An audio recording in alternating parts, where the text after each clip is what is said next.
لا الہ الا اللہ پڑھ لا الہ الا اللہ۔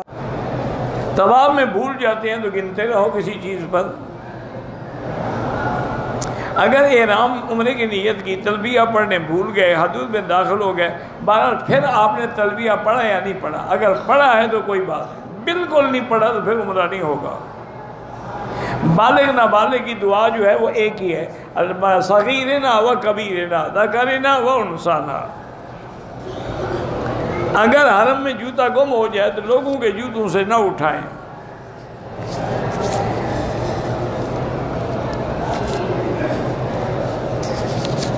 وہ یار صاحب بھی لکھا کرو نا، پڑھا بھی جائے۔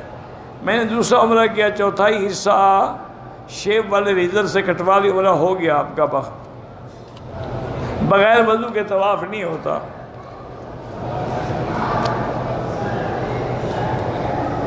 بیس دن جو آئے ہیں، 5 دن مکے میں، 10 دن مدینے میں، پھر وہ نماز قصر پڑھیں گے۔ اگر کوئی اہل بدعت کی مسجد ہے تو اس کی مدد نہ کریں، بہتر ہے، کیونکہ وہاں پھر بدعت ہی پھیلائیں گے نا۔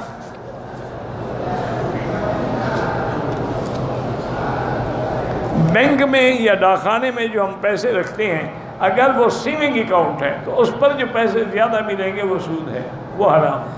کرنٹ اکاؤنٹ میں رکھا کرو۔ میت کو جب گھر سے نکالتے ہیں تو 40 قدم گنتے ہیں، یہ سب بدعات ہیں، لوگوں نے گھر رکھی ہیں۔